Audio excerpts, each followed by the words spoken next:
আসসালামু আলাইকুম। আজকে আমরা সমাধান করতে যাচ্ছি নবম দশম শ্রেণীর হিসাব বিজ্ঞান বইয়ের পঞ্চম অধ্যায়ের দ্বিতীয় নম্বর সৃজনশীলটি। এই সৃজনশীলটা পরীক্ষার জন্য খুবই গুরুত্বপূর্ণ একটি সৃজনশীল। তো আজকে আমরা এই সৃজনশীলটা সহজভাবে সমাধান করার চেষ্টা করব ইনশাআল্লাহ। আমরা জানি যে কোনো সৃজনশীল সমাধান করার আগে প্রশ্নগুলো ভালো করে পড়ে নিতে হয়।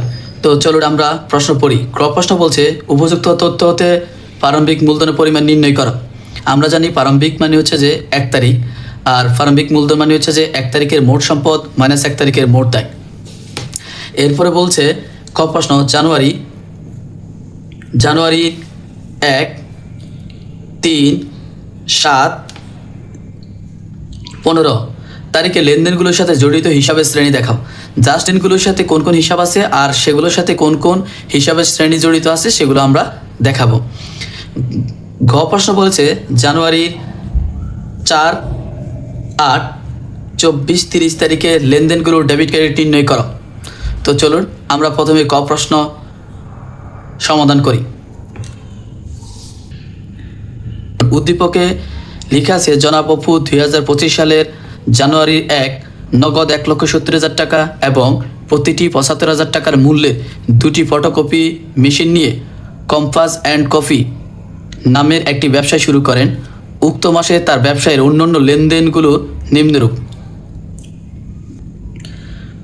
জানুয়ারি 3 ব্যাংকে 50,000 টাকা জমা দিয়ে হিসাব খুললেন।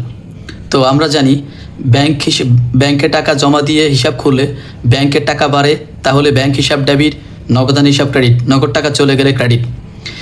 4 তারিখ দোকানে বৈদ্যুতিক মিটার লাগানো খরচ 15,000 টাকা। বৈদ্যুতিক মিটার লাগানোর কারণে আমাদের মূলধন জাতীয় ব্যয় হয়েছে, যেমন তাহলে আমরা বলতে পারি বৈদ্যুতিক মিটার সংস্থাপন খরচ হিসাব ডেবিট, নগদান হিসাব ক্রেডিট। এরপর হচ্ছে যে জানুয়ারি 7 ফটোকপি ও কম্পোজের কাগজ ক্রয় 2,000 টাকা।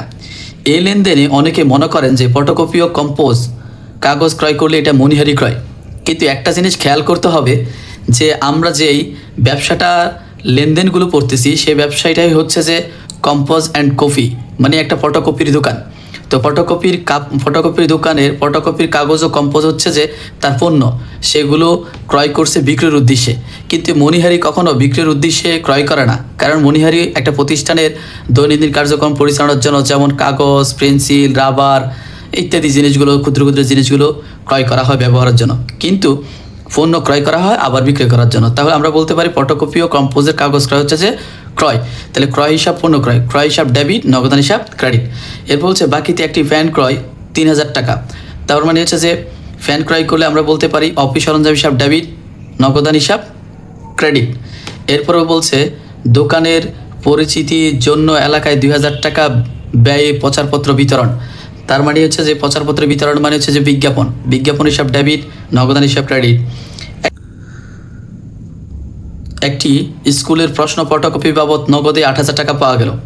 তো আমার দোকানটা হচ্ছে যে ফটোকপির দোকান, তো আমি প্রশ্ন ফটোকপি করে দেওয়ার কারণে আমি 8,000 টাকা পেয়েছি। তার মানে আমি সেবা প্রদান করার কারণে আমি কি হয়েছি, 8,000 টাকা পেয়েছি। তাহলে বলতে পারি নগদান হিসাব ডেবিট, সেবা হিসাব ক্রেডিট।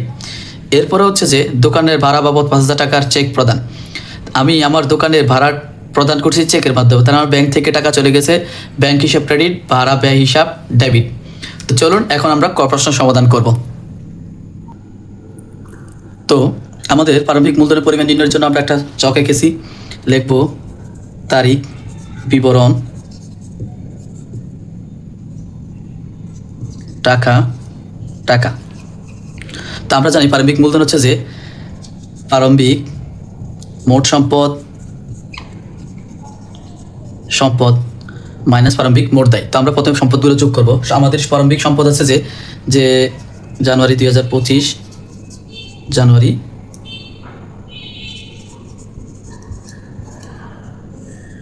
1 বলছে আমাদের যে নগদে ব্যবসা শুরু করছি 1,70,000 টাকা। এরপর হচ্ছে যে কম্পিউটার ফটোকপির মেশিন, তাহলে ফটোকপির মেশিন, অফিস সরঞ্জাম ক্রয় করছি যে একটা 75,000 টাকা করে 2টি, তাহলে হচ্ছে যে 1,50,000 টাকা। তাহলে আমাদের প্রারম্ভিক মোট সম্পদ হচ্ছে যে 3,20,000 টাকা। তো আমরা আমাদের প্রশ্নতে দেখেছি যে প্রারম্ভিক কোনো দায় নেই। তো যেহেতু আমাদের প্রারম্ভিক কোনো দায় নেই, তাহলে আমরা এটা লেখা লাগবে না, শুধু মোট সম্পদগুলো যোগ করে দিলেই আমাদের প্রারম্ভিক মূলধনের পরিমাণ নির্ণয় হয়ে যাবে।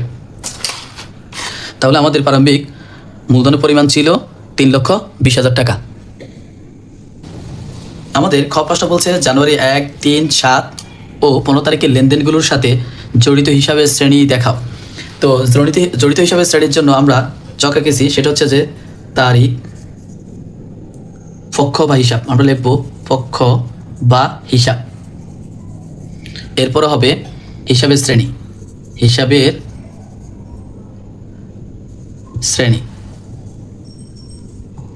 হিসাবের শ্রেণী। তাহলে আমাদের কোন তারিখ? 1 তারিখ। 1 তারিখ হচ্ছে যে নগদ 1,70,000 টাকা ও 2টি ফটোকপির মেশিন দিয়ে ব্যবসা শুরু করেন। তো 2টা 75,000 টাকা 2টি। তাহলে আমরা এখন লিখব যে 2025 জানুয়ারি 1 জানুয়ারি লিখবো যে নগদান হিসাব ডেবিট, যেহেতু নগদ টাকা আসছে নগদান হিসাব ডেবিট, তাহলে একটা হিসাব। এরপরে হচ্ছে যে অফিস সরঞ্জাম আনছি, অফিস সরঞ্জাম, 2টা হিসাব। মালিক প্রতিষ্ঠানে যা কিছু দিয়ে ব্যবসা শুরু করেন সেটা হচ্ছে যে মূলধন, তাহলে মূলধন হিসাব ক্রেডিট, মূলধন হিসাব ক্রেডিট। তাহলে নগদ আসছে, তাহলে সম্পদ, হিসাবের শ্রেণী সম্পদ। আমাদেরকে বলে নাই হিসাবের শ্রেণী কারণ সহ হিসাবের শ্রেণী দেখাও। কারণ সহ যদি হিসাবের শ্রেণী দেখাইতাম তাহলে হ্রাস বা বৃদ্ধি লিখতাম, কিন্তু আমাকে বলছে সুদ হিসাবের শ্রেণী। এটা কি সম্পদ না দায় না মালিকানা সত্ত্ব না ব্যয় না উত্তর, এই সমস্ত জিনিসগুলো লিখতে বলছে। তাহলে হচ্ছে যে সম্পদ। এরপরে অফিস সরঞ্জামও সম্পদ, মূলধন মালিকানা সত্ত্ব, কানা সত্ত্ব।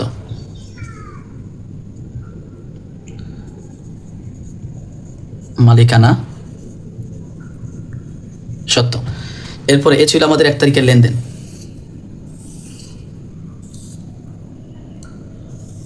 এরপরে আমাদের বলছে যে 3 তারিখ জানুয়ারি 3 হচ্ছে যে ব্যাংকে 50,000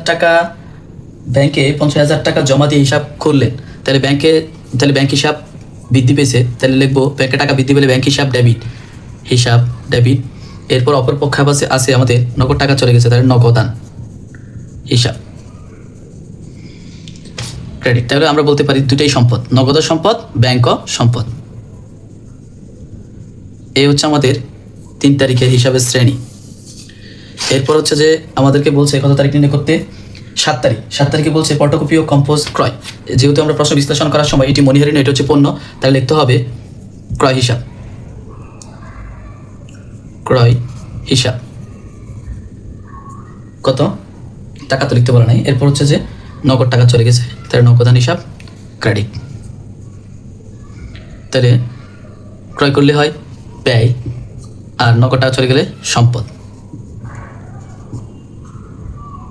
এরপর বলা আছে যে 15 তারিখ। 15 তারিখ হচ্ছে যে দোকানের পরিচিতির জন্য এলাকায় 20,000 টাকার ব্যয়ের প্রচারপত্র বিধান। তার মানে এটা হচ্ছে যে বিজ্ঞাপন, তাই বিজ্ঞাপন হিসাব। এরপর নগদ টাকা চলে গেছে, নগদান ক্রেডিট। ওকে, তো হচ্ছে বিজ্ঞাপন হলে ব্যয় হয়, তাহলে আমরা লিখবো ব্যয়, আর নগদ চলে গেলে সম্পদ।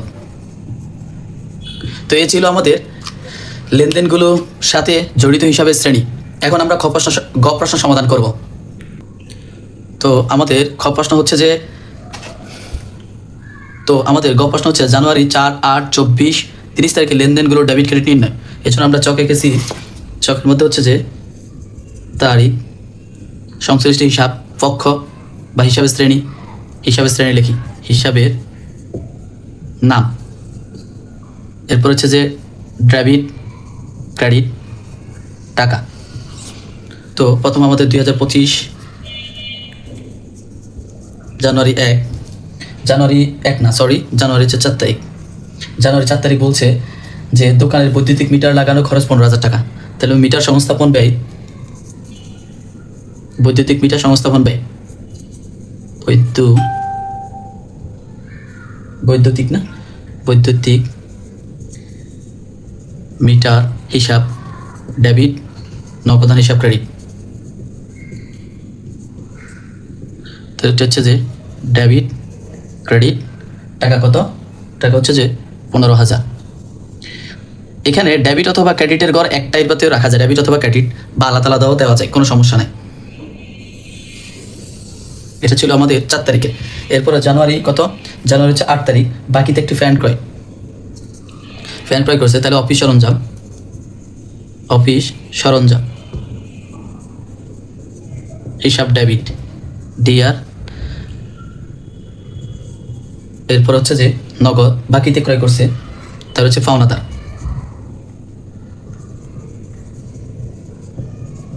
ক্রেডিট। কত হাজার টাকা? 3,000 টাকা।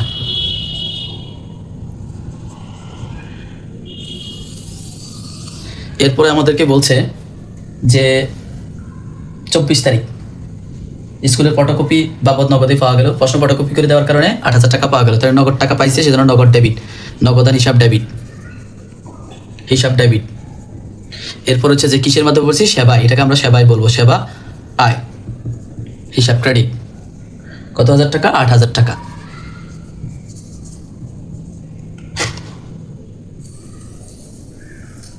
এরপরে আমাদের লেনদেন হচ্ছে যে 30 তারিখ। এটা ছিল আমাদের 24 তারিখ।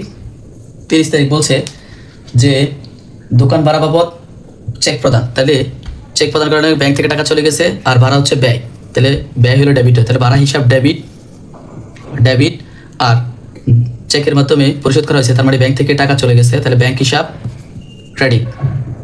কত হাজার টাকা? 5,000 টাকা। এ ছিল আমাদের ঘ প্রশ্ন জানুয়ারির 4, 8, 24, 30 তারিখের লেনদেনগুলো ডেবিট ক্রেডিট নির্ণয়। আমাদের 4 তারিখ হচ্ছে বৈদ্যুতিক মিটার লাগানোর জন্য 15,000 টাকা খরচ হয়েছে, তো বৈদ্যুতিক মিটার হিসাব ডেবিট, কারণ স্থায়ী সম্পত্তি, আর নগদান হিসাব নগদ টাকা চলে গেছে, নগদ ক্রেডিট।